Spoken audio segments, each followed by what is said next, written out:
नमस्कार विद्यार्थियों। आज का हमारा जो टॉपिक है वो law of diminishing marginal utility पर है।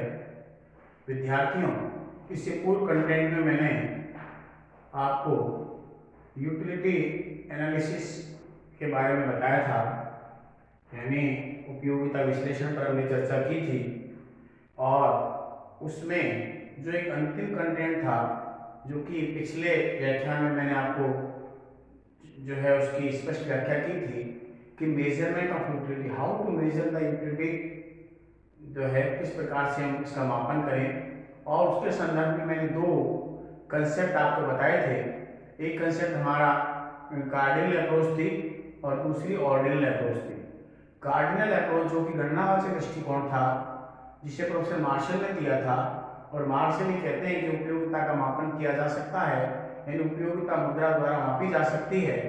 और उन्होंने ये बताया किसी वस्तु या सेवा के लिए उपभोक्ता जो भी मूल्य देने के लिए तैयार है वह उसकी उपयोगिता मानी जाती है। लेकिन उसका खंडन जब किया गया वो क्रमवाचक दृष्टिकोण में किया गया प्रोफेसर जी आर हिक्स के द्वारा। उन्होंने ये कहा कि उपयोगिता एक मनोवैज्ञानिक अवधारणा है जिसका मापन नहीं हो सकता। तो उपयोगिता मापन के जो गणनावाचक दृष्टिकोण हैं, जिसमें मार्शल का ट्रेडिशनल जो कंसेप्ट आता है और उसमें ये कहा गया कि उपयोगिता मापनीय है, उस पर आधारित तीन थ्योरीज दी गई है, जिसको मैंने पिछले कंटेंट में भी बताया था। सबसे पहला सीमांत उपयोगिता ह्रास नियम, law of diminishing marginal utility. Number 2 law of equi marginal utility यानी सम सीमांत उपयोगिता नियम। और number 3 concept of consumer surplus यानी उपभोक्ता की बचत की अवधारणा जो है वो हम आगे पढ़ेंगे। तो आज हम उपयोगिता मापन के गणनावाचक दृष्टिकोण पर आधारित प्रथम जो सिद्धांत है उस पर आज हम चर्चा करेंगे कि सीमांत उपयोगिता ह्रास नियम क्या है, किसने इसको प्रतिपादित किया, इसकी क्या क्या मान्यताएं हैं, इन सब पर हम चर्चा करेंगे। देखिए, कंज्यूमर बिहेवियर का बहुत इंपॉर्टेंट लॉ है ये सीमांत उपयोगिता ह्रास नियम, जो कि मार्शल के उपयोगिता मापन के गणनावाचक दृष्टिकोण पर आधारित है।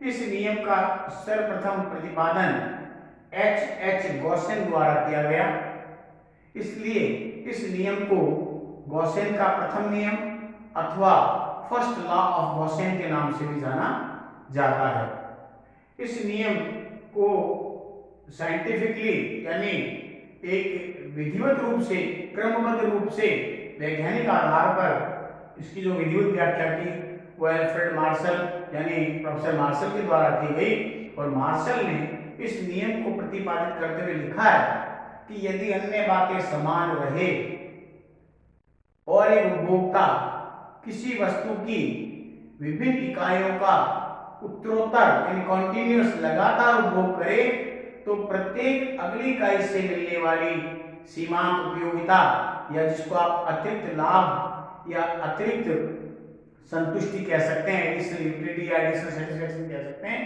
वह क्रम से गिरता हुआ प्राप्त होगा। देखिए विद्यार्थियों, मैंने आपको पूर्व में बताया था अर्थशास्त्र के जितने भी लॉ या नियम दिए गए हैं वे सभी मान्यताओं पर आधारित है।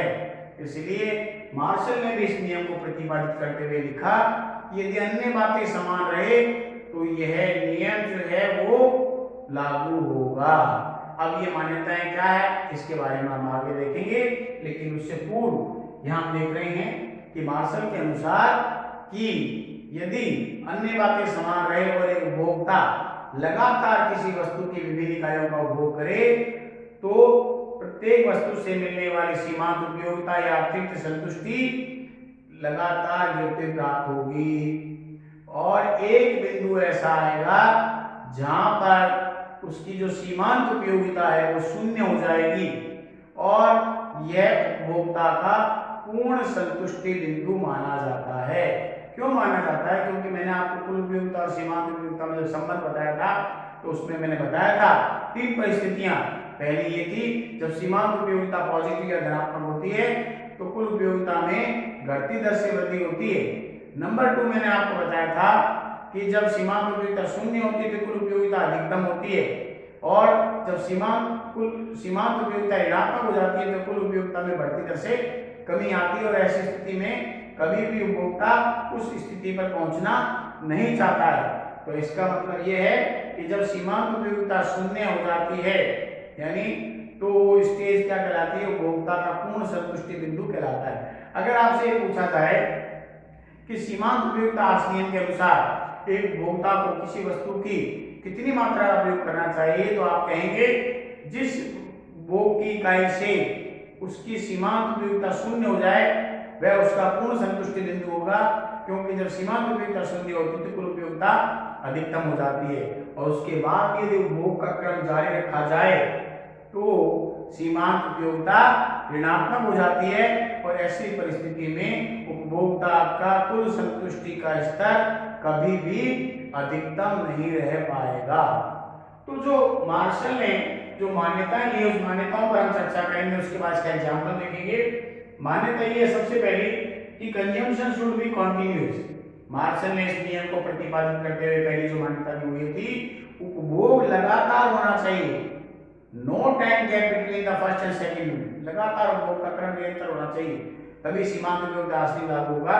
फॉर एग्जाम्पल, अगर आप प्यासे हैं, आप पानी पी रहे हैं, आपने पहला गिलास पानी किया, आपको और प्यास लगी, उसी समय आपने इमीडिएट दूसरा गिलास तीसरा गिलास पानी पिया है, हर गिलास से मिलने वाली सीमांत उपयोगिता गिनती प्राप्त होगी। आप 30 गिलास के बाद अगर स्टॉप द कंजम्पशन रोक देते हैं, इसका मतलब है अगले गिलास से मिलने वाली उपयोगिता आपके लिए शून्य है और वो आपका पूर्ण संतुष्टि बिंदु होगा। लेकिन अगर आपने पानी पिया 2 गिलास 3 गिलास, उसके 2 घंटे 4 घंटे 6 घंटे बाद में अगर आप पानी पीते तो वहां पर पानी की जो उपयोगिता वो गिरेगी नहीं बल्कि बढ़ेगी, क्योंकि इसमें गैप आ गया बीच में। जैसे आप सुबह जो है लंच करते हैं और रात को डिनर करते हैं, तो दोनों के बीच में गैप आने का ऐसा नहीं है कि उपयोगिता गिर जाएगी, क्योंकि लंच की उपयोगिता अलग है, तो उसमें आपको फिर भूख लगना शुरू हो जाएगी, और ऐसी स्थिति में वहां पर गैप आने के कारण से सीमांत उपयोगिता हासिल लागू नहीं हो पाएगा। इसका मतलब कंजम्पशन लगातार होना चाहिए। नंबर 2 है no change of mental status of a consumer.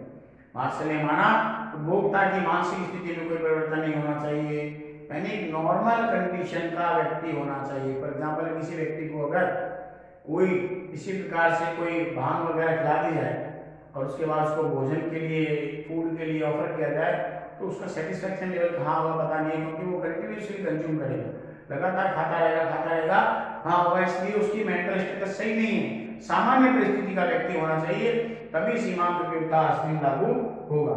Number 3, commodity should be homogeneous, यानी आइडेंटिकल प्रोडक्ट होना चाहिए। जो भी उपभोक्ता वस्तु का उपभोग कर रहा है वो रंग रूप गुण आकार में समान होना चाहिए।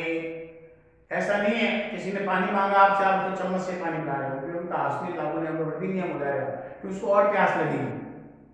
उसी प्रकार गुण के बारे में देखिए, आपने छोटे आकार के बारे में आपने कॉफी दे दी किसी को, बड़ी कैटेगरी या 5 स्टार दे दी, तो उपयोगिता क्या रहेगी, बढ़ जाएगी। तो इसका मतलब क्वालिटी या कोई क्वालिटी, पहले हल्की क्वालिटी की आपने प्रोडक्ट दिया, बाद में बढ़िया क्वालिटी का प्रोडक्ट दे दिया, तो कंज्यूमर के लिए उसकी उपयोगिता बढ़ जाएगी। इसका मतलब product should be identical, homogeneous होना चाहिए, वस्तु रंग रूप गुणाकार में एक जैसी होनी चाहिए। चौथी मान्यता है this lies only applicable on pleasure condition. Marshall ने माना ये नियम केवल सुखमय स्थिति में लागू होगा।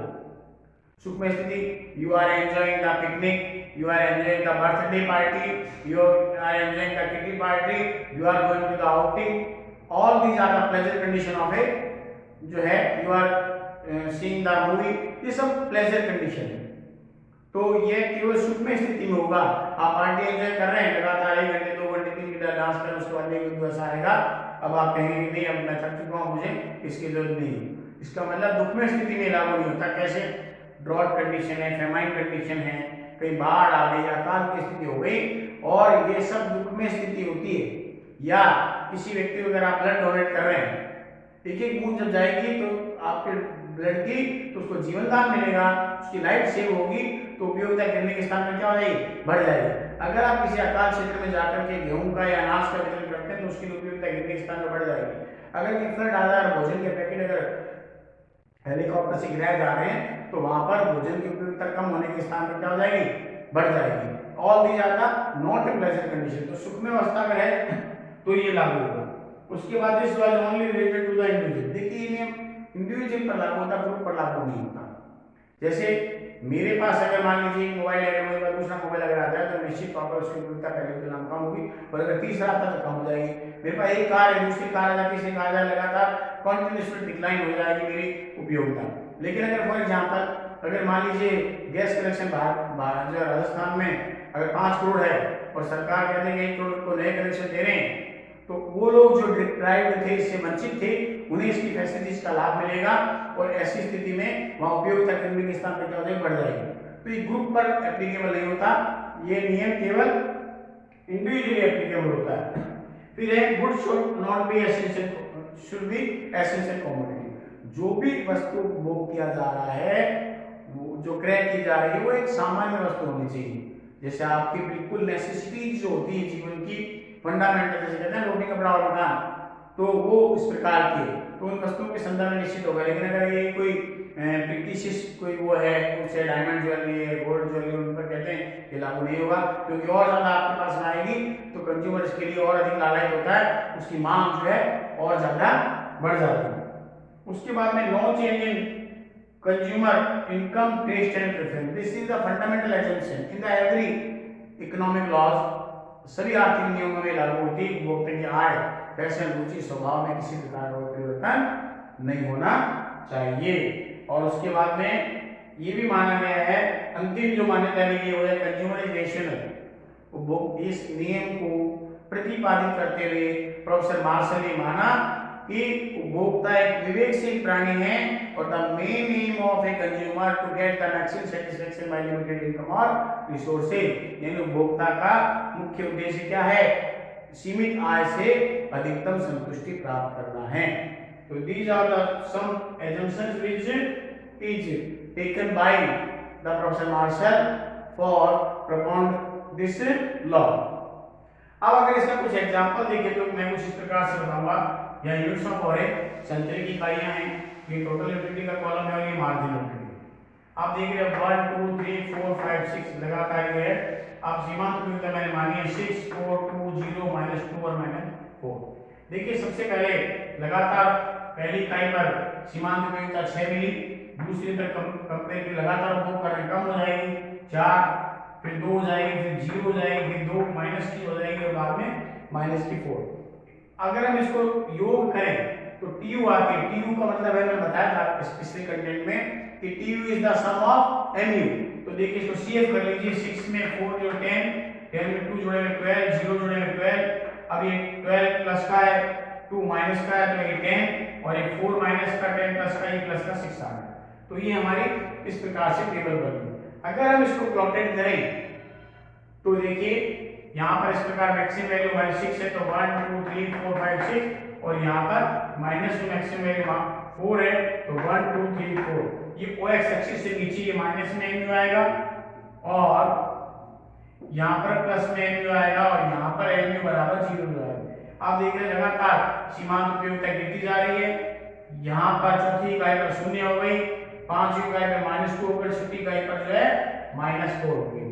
इसका मतलब है कि चौथी इकाई पर जब सीमांत उपयोगिता यहाँ पर 0 हो गई है तो उपभोक्ता का ये पूर्ण संतुष्टि स्तर कहलाता है। जैसा कि आप इस टेबल में देखिए, जब सीमांत उपयोगिता 0 हो गई तो कुल उपयोगिता क्या हो गई, अधिकतम हो गई, और ये उपभोक्ता का पूर्ण संतुष्टि बिंदु कहलाता है और इसमें कभी भी उपभोक्ता परिवर्तन करना नहीं चाहता है। इसी टॉपिक को हम आगे बढ़ाते हुए कल जो है लॉ ऑफ डीएमयू के यानी सीमांत उपयोगिता आश्रय के लागू होने के कारण पढ़ेंगे और अपवादों पर भी चर्चा करेंगे। Those conditions where law of diminishing marginal utility does not apply. Thank you very much.